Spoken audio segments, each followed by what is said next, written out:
сказать, что сами нормы, к сожалению, не все мнения, что мы слышали, они вообще соответствовали реальной ситуации. То есть зачастую встречались люди, которые там обсуждали этот вопрос, и зачастую встречались люди, которые обсуждали этот вопрос, не зная суть самого требования знания абхазского языка для депутатов парламента было принято в 2022 году депутатами 6-го созыва. Та норма, которую мы применяем и принимаем сейчас, она, напротив, призвана уточнить эту норму о создании лингвистической комиссии при Центральной избирательной комиссии. Я предвижу, что еще дополнительные изменения, возможно, надо будет включить, какие-то технические, но это значит, что создается комиссия, она принимает решение, каким образом будет этот экзамен проходить. Кто-то говорит, что это вот такие настроения, другие. Есть вопрос сохранения абхазского языка. Я не побоюсь этого сказать, в том числе и себя считаю, значит, виноватым в том, что абхазский язык мало звучит в абхазском государственном управлении, в государственных органах и в обществе. Все мы должны в отношении этого над собой поработать и принять меры для того, чтобы это сложно, нужно наоборот поменять все фактически на русском языке.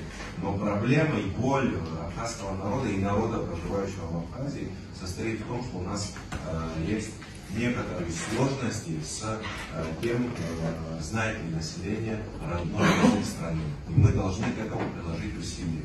Мы, принимая такие решения, на этот путь, я думаю, становимся. В 2007 году закон был принят, пояснения дополнительные были приняты, да, но, к сожалению, эффективности той, которая ожидалась, нет. Мы должны эту систему все подталкивать. Сегодня адаптируем искусственный интеллект. Вы знаете, что большая программа развивается адаптация искусственного интеллекта, потому что язык нужно учить, конечно же, в лучшем случае с детства. И это не связано с ущемлением прав других наций, национальностей. Я думаю, что Центральная избирательная комиссия и в этом тоже будет какую-то градацию сделать. Сегодня в той норме, которую мы собираемся принять, речь идет об уточнении нормы, которую мы приняли в 2022 году.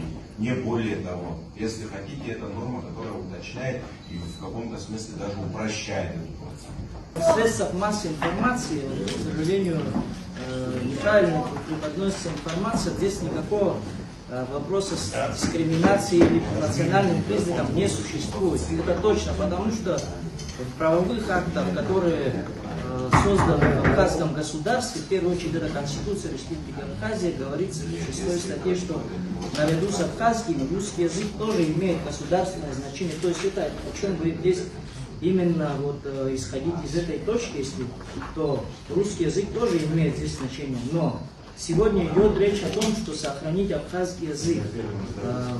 Лингвистами, учеными, нашими учеными доказано, что в силу того обстоятельства, что абхазский народ малочисленный, идет, значит, такая тенденция, что мы можем потерять родной язык.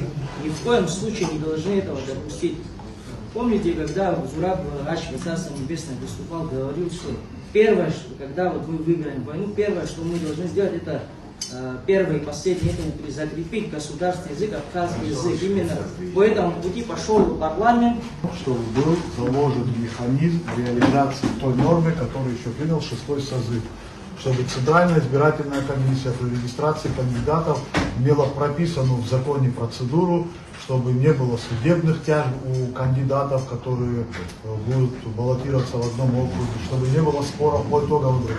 Здесь заложен механизм, что лингвистическая комиссия осуществляет тестирование. Эта норма позволяет реализовать на практике те положения, которые приняты были в 2022 году.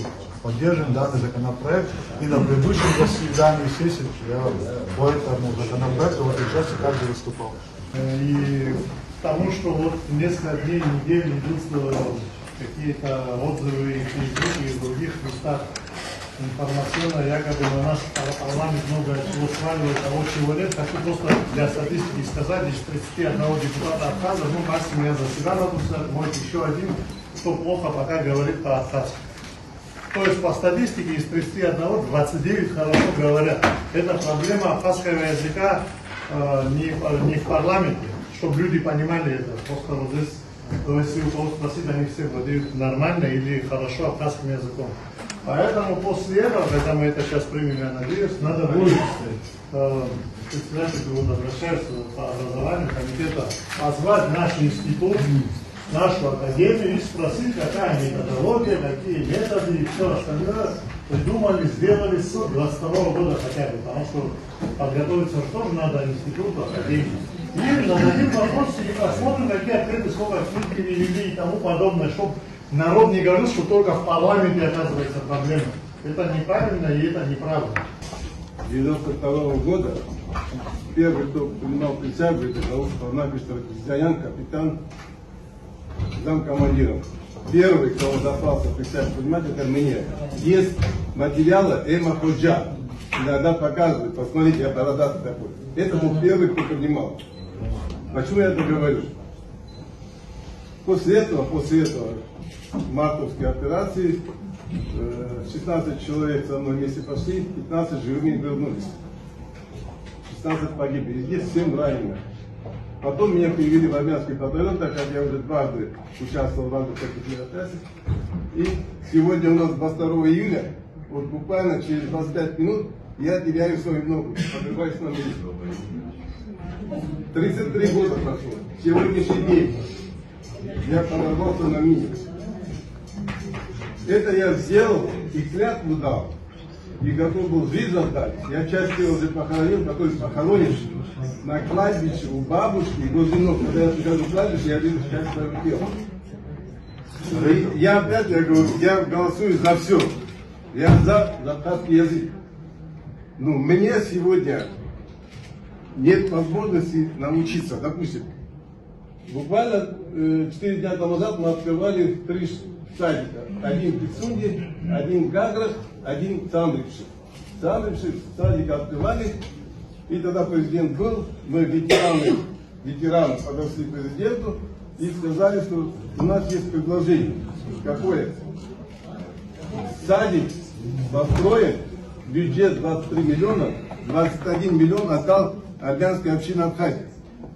И мы президенту говорим, мы хотим, чтобы в этом садике, начиная няня, начиная воспитатель, чтобы все были абхазские, чтобы все дети начали учиться именно оттуда. Не имеет значения, какой национальность, русский, армянин, абхазец, кто бы туда не пришел, чтобы они тогда могли полноценно, равнозначно могли знать государственный язык. Я за это, я и сейчас голосую за это, за все. Но я просто хочу сказать, что вот через 33 года вот сижу в парламенте здесь, и я, допустим, не могу участвовать на выборах. Тогда спрашивается, вот это то, что я рассказал, то, что я прошел.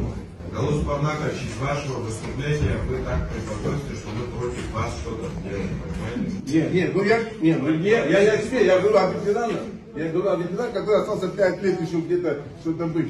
Вот если уже касается, я говорю, сегодня, наверное, боженька есть, вот буквально 22 июля. Это давайте я как ветерану тоже. Да. Мы вас очень уважаем, мы вас ценим ваш труд, но сегодня ваше присутствие будет или не будет связывать с тем, что мы абхазский язык должны принять, не принять. Да не, я понимаю, я говорю, я голосую. В такой плоскости не надо нам вопросы ставить.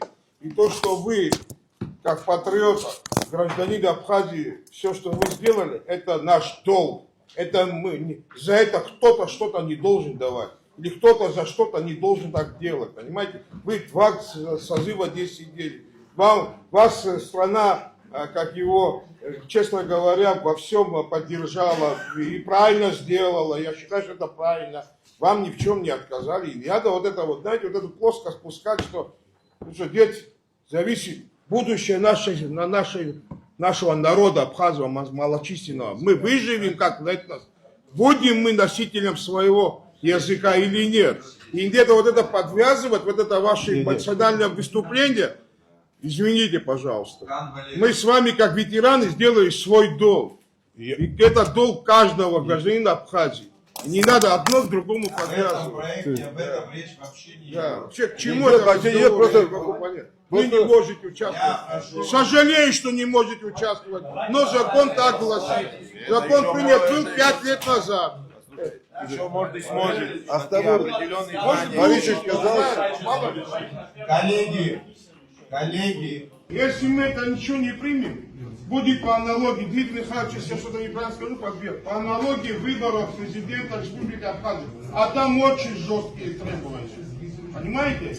Или давайте мы... Еще в суд начнут ходить. И мы превратим вообще непонятно во что.